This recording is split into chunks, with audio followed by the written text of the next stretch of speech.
Hi everyone. So today we are back. Hi Pia. Hi, good to see you.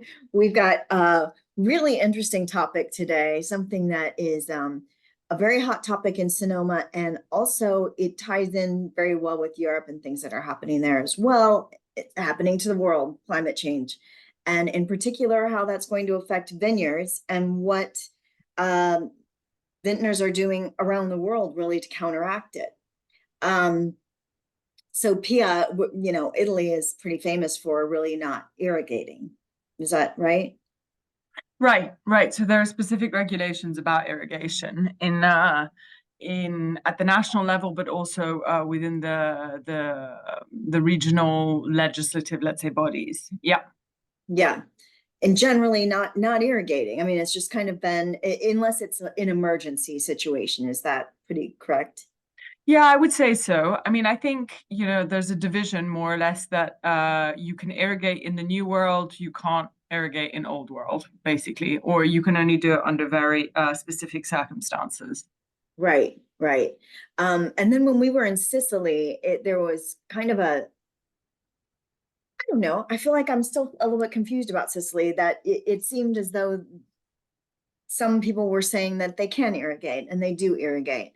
And that seems different than, for example, the people that I spoke to in Tuscany and in uh, Umbria and in Romagna, where they were definitely not only irrigating if it was like a very young plant when they right after they planted, or if the consortio had decided that because of the climactic situation of that year, they can all irrigate to a certain level. That was what I Hmm. was hearing there. And then all of the little techniques that they've developed over time to sort of be able to grow generally without irrigation. Right. Yeah, I mean, I think what you're saying is fairly Yeah. accurate. So I think Sicily might just be kind of a little bit of a outlaw or outlier in that maybe their consortios aren't as strict. And maybe that's because it's so hot, you know, Well, because I know that Sicily, right now Sicily is really in a lot of trouble because they're suffering from yet another year of drought. yeah, And because tourism is really booming also in Sicily, it's using a lot of the resources. And so there are water shortages, so they're not really sure how to manage it. But it has been kind of declared like critical situation at this point. that is really interesting, Mm-mm. especially the tourism part of it, because Yeah. yeah, it's just as an aside here, the whole Sicily thing is so interesting because I've been going to Sicily for 10, 15 years really Hmm. pretty regularly. And one of the great things was no tourists. Yeah, that's not the case anymore. Though I No. do think you and I had the great fortune of visiting a part of Sicily that's maybe, um, lesser known, at least for now. And yeah, compared especially to the kind of, the Catania, Taormina, those Well, parts. that's the thing. Like I will say in Taormina, it's nuts. It was nuts 10, 15 years ago. It is just tourists. It really does feel like it's just tourists. And yeah, Catania as well. I mean, it's just packed, but maybe more Italian tourists than Yeah. those in the past, I would say. But Etna wasn't really, crazy. And none of the places like Palermo, I've never felt it was like overly touristy. Um, and then I guess a lot of the places I was going were more in the center of the island, or on the west Yeah. side. So I really wouldn't have run too much into tourism. But yeah, that's interesting to see how they're going to deal with this new influx of people and how that's going to affect everything. But that this is Mhm. a particular one. But so what's interesting, in particular about this one with Roma to Sonoma is that it's really a Sonoma issue, I think, more than anything, because uh, we irrigate. Everyone irrigates, and so it's never been a thing. I think people have tried to do less and less. We have had drought issues in the past. There's an exemption for vineyards, so they haven't had to really do that. But because so many people are going more sustainable and thinking about the earth, that there's a small movement to go 100% what we call dry farming. And so and then that just brings up a lot of other things too.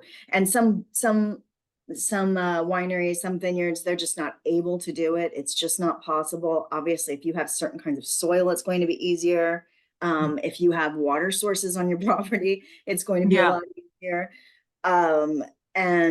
But some just aren't able to do, but then they have other methods that they're using to try to use less water. So it comes maybe down to that. How do you use less water?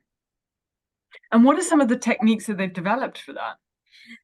Well, when we were in Italy, or when I was in Italy, a few of the things were, I'm going to pull something up here because I was just looking at my notes from some of the people that I interviewed. And one of them said they do sub-row and inter-row tillage. They cut the grass and then till the soil within the first 15 to 20 centimeters by opening it up, creating an air cushion of fine soil so the sun warms and oxygenates it. In the summer, they keep the soil loose in the first few inches so it doesn't compact and crack, which Okay, they, no, that makes sense. yeah. And then in the spring, they stir up the clay to prevent it from compacting also. And in the coming years, they're going to, this is a vineyard in Madre Vite is in Romagna, that they're going to be able to access, they have a lake nearby, Lake Trasimeno. That's the one that Yeah. we talked about.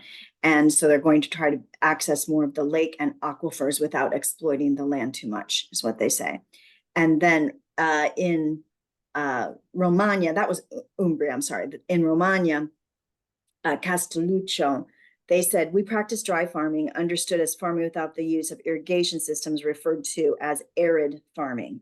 That's in, I guess. This is partly out of constraint, as water wells are not easily accessible in the highlands, and partly to keep an eye on the environment and not use such a precious commodity as water. Notably, our soil, formed by marl and clay, allows for retaining rainwater. Also, most of our cultivation is Sangiovese, which lends itself well to drought areas and releases more fruit power.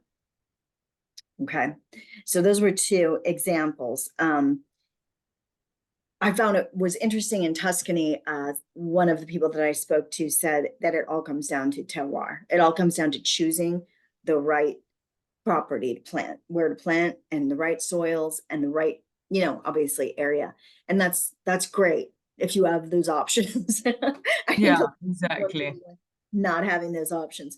But then this is an example of here in Sonoma, one of the places that Emeritus Vineyards, and what they're saying, they began converting the vineyard to dry farming in 2007, and they went fully dry farm by 11. They have gold-rich soil and underlying clay loam. So vines dig deep to reach water stored in the clay. So that's a few times we've heard clay there. So I guess that's going to be a lot easier to dry farm if you've got clay, since it holds water. And then it says most irrigated vines roots reach 3 to 4 feet deep to form a tight ball-like structure. But dry farming forces the roots to reach 20 to 30 feet deep with multiple root tendrils. This makes So for that's what you're trying to do, basically. You're encouraging the root to dig deep. Exactly. And they say it makes for a healthier vine and allows the plant to adapt naturally to major weather shifts. And the vines don't age the same as traditionally farmed. And this is Pinot Noir that they're farming. Oh, wow. Pinot Noir is apparently a pain. Oh, I know. They say most Pinot Noir vines need replanting around the 20-year mark, but their assessment of their vines is that their natural acidity will stay dynamic and healthy for 40 to 50 years, which is Wow, that's so impressive. exactly, which is more consistent with the Grand Cru vineyards of Burgundy. And Mm-mm. he believes that's a result of dry farming. So we have that. And then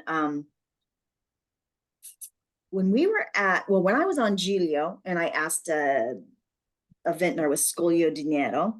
He said that the albarello, those little bushes, because they have to grow them very small on the islands because of the wind. So they Yeah. grow very short, and then they tie them down to stakes so that they don't get, because the wind, you can't imagine. It's like you're in Oh a no, I cannot. Yeah. Yeah. Yeah. all the Yeah. time. So the albarello helps maintain humidity underneath and in the soil. That's the dew. Basically, that dew collects there. And then underneath, they have large rocks that hold onto moisture. And they only use water for young plants. That's the only time that they irrigate at all. Okay. Um, yeah, in Tuscany, another thing that he said was we choose suitable rootstock and play with the canopy. That's what it is. Remember when we were talking about what's it called when the leaves are over the fruit? The canopy. In the Yeah. past, yeah, we needed to remove the leaves because there was too much humidity. Yeah. And then you have to accept you will not have as much fruit some years. Yeah, So that's so interesting. Yeah, and now everyone uses the canopy for shading. yeah, that isn't that interesting? That Yeah, it that is is. true that they used to have to pull that off so they could get their fruit ripe. And now it's trying to keep the shade so it doesn't go pure sugar. Yeah, that is. I mean, I wonder if it's gonna, because for now you were saying it's kind of like a smaller movement. I would be really curious to see if it really takes off because I mean, by no means are these problems going anywhere. I mean, the issues around climate change require mitigation strategies across the board. And yeah, I think all of these things. I was actually thinking earlier today, I was like, who's gained from climate change? We're talking about like all of these, I mean, and some of the biggest kind of UK, yeah, exactly. UK, Germany, Canada, Germany, Canada. yeah. Canada is, Um, people are talking about planting vineyards in Canada. Everyone's, I think we're a little bit even behind. That's already been done. Canada is the next, oh no, Canada, frontier. yeah, they've got their ice wine, but I guess they're gonna just start doing normal wines, right? Yeah. I mean, it's not that cold there as it No, used to be, so it's actually like a beautiful climate for things like Pinot Noir. yeah, It's exactly. yeah. So that's who's benefited. It's nothing from the Southern Hemisphere, or well, Well, so that's the interesting thing. I was kind of looking, I was trying to kind of sketch out. So I think because, okay, so if we think about climate change as like increasing temperatures is one thing, right? But then there's like the unpredictable weather patterns. And that's like a big, that's your frost, your hail, all of those. And that by far what I've heard, at least reading and, kind of researching these things, one of the worst hit is basically France. So like Burgundy between frosts and hail gets plummeted every year, quite literally every year. And Loire Valley, same thing. Loire Valley for hail has been terrible. And so, yeah, basically you have like these areas that are kind of getting this double thing of like rising temperatures. So your Pinot Noir, you're a bit like, are you going to get a little bit jammy? Is it, you've got to be really careful with the maturity. But then on the other hand, you've also got like these erratic weather patterns that are destroying your crop, basically. see, that is so true, and that's such a great point that it is not just heat that we're talking about. We have floods. We're having, Yeah. it's crazy weather. It's When unpredictable was it that weather. California had the floods? Was it last year? Yeah, it was last year. Was it in Napa? Somewhere in Napa, I I feel think. like it was because there was like wine country affected by floods, and everyone was like, "What?" There You know, may have 'cause- been some vineyards affected here too. It's basically like when you're driving through Sonoma that's very, hilly, but yeah, there are some areas that are plains and they tend to be like lower level. So that makes, I can remember driving past some vineyards that were like lower than the road, and they were just, in water like you're, growing rice. well, the famous rice paddies of Sonoma. That'll be the next crop that's happening. Well, but as you say that, and you're talking about jammy like Pinot, which nobody wants, there was another quote here from this emeritus where they're saying, dry farming helps the grapes achieve full physiological ripeness at lower sugar levels, preserving more acidity and creating smaller berries, resulting in fresh, complex, and concentrated wines. The vines are growing in natural harmony with the soil and climate, and in turn give the wine a pure expression of this ranch's unique terroir. Um, so that kind of answers why, because they only are growing Pinot there.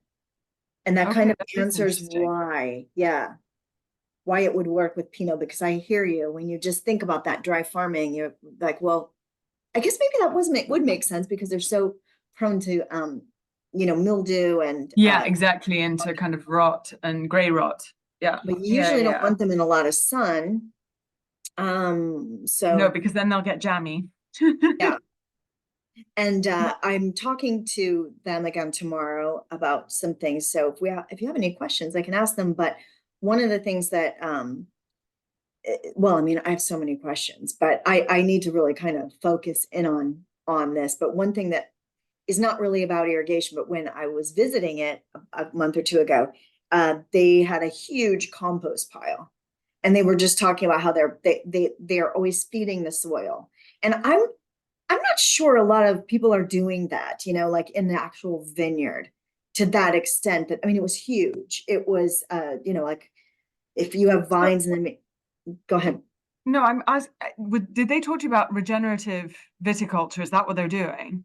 They did mention it, and I'm not really 100% clear on it. So maybe but unless that has to do with dry farming, it's not really relevant to what I'm doing right now. But explain to me Well, what is regenerative I, I, farming? I listen, I kind of get it, but I kind of don't. It's like a midway between normal viticulture and organic farming, but it's absolutely concentrated, focused on the soil and the quality of the soil and building up the ecosystems of the soil to make sure that you're like basically to make it almost maintain itself, if you see what I mean. That sounds And like what they're doing. Yeah. yeah, because that's when you said that thing about the soil, that's exactly what I thought of. So that's called regenerative viticulture. Farming. It's like it's quite a big movement. And a lot of people are like, well, are you just a step away from saying you're organic without certifying yourself? Because to a certain extent, organic farming is the same, right? Like it's Yeah. this but the one thing I would say about regenerative farming is so first of all, it doesn't, I mean, from what I understand, it doesn't have um like specific rules and regulations on things. So it's not like you can't use chemicals, you can't use pesticides. It's just trying to reduce it with a focus on the health of the soil and on the ecosystems and the biodiversity that lives in the soil that then kind of you feed the virtuous cycle, right? Which is exactly what Giuseppe Tasca's wife was talking to us about. Do you remember that, Louisa? Yes. Yes. I was trying to remember exactly what she said because when I was talking to that other the daughter that works the vineyards and she's doing all this biodiversity. I was telling you about her the other day. I was trying to remember exactly how she put that, and I know I'm not remembering it well. She said something about if you keep the little plants, it's going to be good. She wasn't even talking about, she was people talk about planting trees and everything. You need to keep the little plants because something with the carbon dioxide. Do you remember her talking about that at No, I all? don't. I'm really sorry, I don't.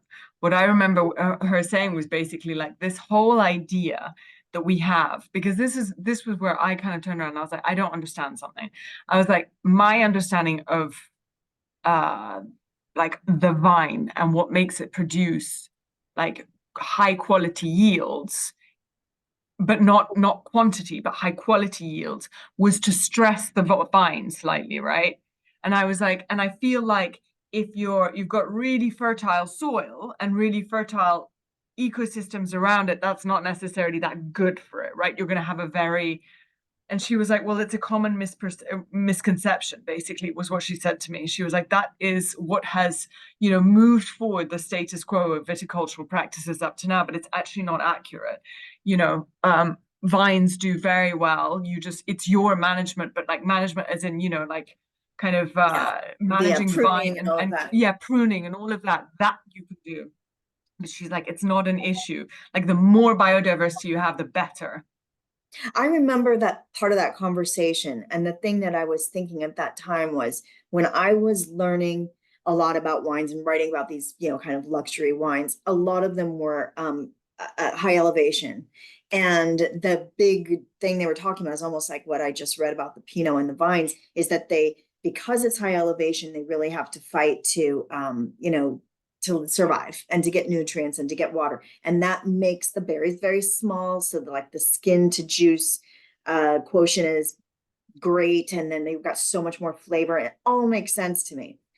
And I always then was always under that impression that then those are the best wines. And then you come to realize that it's not necessarily true. That's like working with what they've got in a way and making that work. I think maybe there are other things about high elevation. Well, I know there are other things about high elevation that are great. But that also regular elevation, It's fine. vines can also be amazing too, Yeah, so it's yeah, I do think I had that misconception as well, that that was the only way, that that was the best way. And yeah, I don't think that that is true. I just don't think yeah, that that's true. But they can be very, very, it can be very beneficial. By the way, this whole idea of the how do you say it? Eroica? yeah, yeah, yeah. I've got to write a story on that because that is just, I love that concept. And that would be these high elevation. I've written about these vineyards where, they have to carry in the boxes because they can't get any trucks near to it. It's like on a slope like There's a this. lot of places like that in Europe. I mean, you look at some of the pictures of the vineyards and the vines that are on the Mosel River banks. Yeah. It's just Yeah. like they're like this. It's incredible. I don't think I'll probably ever see again anything as extreme though as Gilu. No, I oh mean, my God. because it's just like a little mountain on an island and everything's on the side of the mountain. And so it's just you're looking down at vines just going straight down, and then there's the sea. And so everything is Incredible. terraced. I mean, they've got, like I said, they're tying them to cane. They're like plunging canes, like bamboo canes, into the ground in X's, and then tying the vines to them, growing them super low. And then, I mean, it's like it's crazy that they even are able to survive, that they even get anything, that they get any fruit at all, you know, but they're So very interesting. committed. But that's why there's not a lot of production. There's not a Yeah, lot of that production. makes a lot of sense. It's never going to be a high yield No, operation. no, no. And just thinking about the farming is crazy. One guy was telling me we had to hike in. It took about an hour to get to his vineyard. And I mean, like every 5 minutes, I was thinking, when is this going to end? When is this going to end? And it was down. So I knew I'm going to be dying coming back. So we're going down and down and down. We finally got there. And I just said to the guy, I said, I'm a little concerned because we have to go back. And he said, I know. He was when I first, started, planting and building this and everything. He said, I was my first harvest. He said, I had to carry everything out. And he said, and I didn't have any help. And I spent the Oh entire day. God, He said, I was dying. It was terrible because every day he's like taking I was trying to just carry as much as I could, but it would take me a long time to just hike that amount of fruit up. Can you imagine? oh That my is a God, heroic vineyard, that that is is a a heroic. heroic, because there's That's no way you can get a insane. good one in there. I mean, maybe a ape. I would think he could get an ape in there, but maybe I not don't know. because it's too I vertical. don't know. And it is very like rocky too. So Oh my funny God. though. Anyway, so that's the dry farming story. I think that pretty much sums it up. I think I'm going to be learning a lot more as I go through, and that's going to be my project this week. The main big one is to do the story, and it is very interesting. I guess the takeaway really is climate change, and my mission when I was in Europe was to find out what's the old world doing, what's the old world, what have they been doing. So So I think, one old world thing that I found out, which I thought was kind of interesting, is that Bordeaux has recently allowed in new blends into their legislation. So there's one, I think it's from Portugal. I don't remember what its name is, but they've now let it in. So, and what this is, you can only have it 10%, so it's part of a blend. And it's interesting because it's kind of, from what I've read, it's opened up Pandora's box to a certain extent because it means that like if you're making a wine where you're used to blending, then actually if you can let two or three, new grape varieties that are more drought resistant or more something else, then you'll be fine.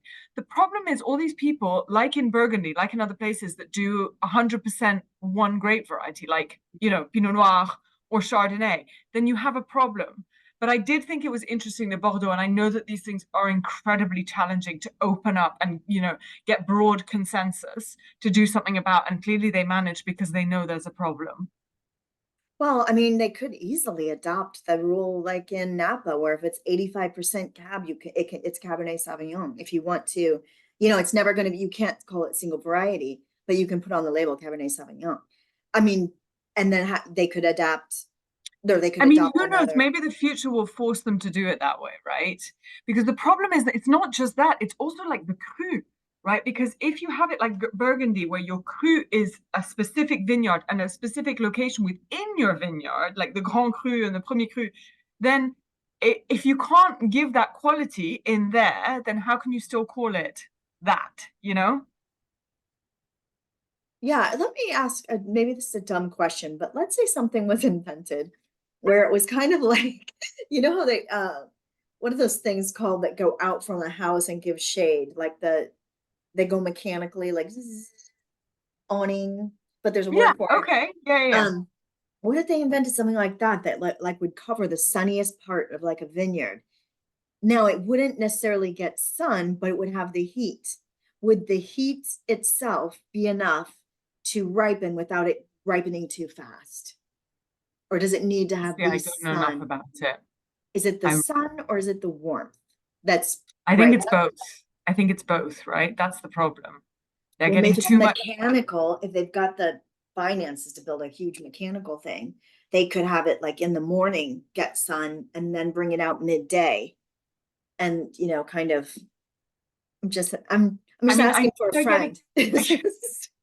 If I mean, it's I know they're getting more and more inventive. So, now with the hailstones and stuff, they're not actually doing this that much in Burgundy, but they are doing it in places like Chile and stuff. Is they put nets for the hail now because they can't just use a year's worth of yield. But as far as I know, they don't really do it that much in Burgundy. They do it maybe one or two places because it's really expensive.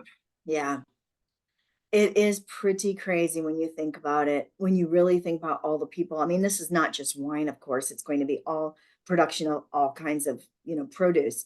But for people that have been growing certain things for centuries, And and can now it's only just, grow those things. That's the big issue, right? yeah. I mean, And so I yeah, was looking up these figures today and I thought this was really like interesting. So Burgundy frosts, they've had bad years 2012, 2016, 2021. Hail 2012, 2013, 2014. Like it's basically heat waves and drought related issues 2019, 2020. Yeah, I mean it's just like every year it's one of them. It's some phenomenon that's kind of linked to yeah, in a to weird that. way, like I feel like if you always want to look at the positive side of things, I guess, if they're able to, they still will be able to harvest some fruit. They're just not going to get the same levels. I mean, I would think generally speaking, they're going to be able to. In maybe they just can charge more because there's less of it because the Yeah, that might production be the is very case. And low. I mean, for the moment, as I've said to you before, I have been massively disappointed with all the Burgundy that I've been drinking, but simply because I've been paying normal prices for it. And apparently now, if you want to drink something decent, you've got to pay, north of €50 a bottle, and I'm just not willing to do it. Yeah, and €50 for a lot of people is nothing for a bottle of Burgundy, and I get it. But like the amount of great wine that you can get, Yeah. especially in Italy, for 50 And you've euro. got what, 1,000, how many indigenous varieties? I mean, it would take you forever just to try all of those. And, Yeah, it would. even in the Lazio and Latina region, there are all these wines you haven't tried that I mean, those are so inexpensive. I know. I know. It's so interesting. And yeah, sorry, one last fun fact I found out today, which I found a bit kind of crazy, just because it really links to another episode that we did, is apparently like New World countries, particularly Australia, are trying to import more kind of drought-resistant grapes, right? So they like Tempranillo, Nero d'Avola, and Fiano. Okay. And one of the things that I found interesting was that two of those are obviously red, right? Mm-hmm. And they're pretty like Bold, well yeah. structured grapes. And it kind of, I was interested of like, if that's what they're doing now, for a market which I feel like is kind of Mm-hmm. narrowing. You know, we've talked about this. We've talked about the fact that these, you know, stronger bodied, bold reds are just not that in anymore. You know, Why aren't everyone's, they importing Frappato? I know, isn't it funny? That's exactly what I thought. I mean, the Fiano, I get it Yeah. completely, but the Tempranillo, I mean, that is not an easy wine to drink, and neither is Nero d'Avola. I mean, to be quite No. frank. No, no, no. No, Davila is Yeah, not. I like mean, I guess if you have a really Frappato. good winemaker, it is. Only because I have that quote from Planeta. Remember that? Yeah, Yeah, where she said her brother proved that it's not the variety, it's how it's made and it's how you how it's grow made. it. Yeah. Because he won some award for his Nero d'Avola recently. Good for But him. yeah, so I think we're going to talk a lot about these kind of topics because they're very almost, I guess, I don't even want to say cutting edge because it's been happening for a while, but it's just changing so fast. And Yeah. new things are popping up, and there's always another conversation to be had. I mean, I barely understood organic, and then we went on to biodiverse, and then we went on to regenerative, and it's like Yeah, and it's trying to ever keep up with evolving. everything. Absolutely. Absolutely. It's so true. And I'm sure next couple of months we'll find out a new thing has come out, you know? Yeah, yeah, exactly. So, well, good. That's our Great. try farming. We did it.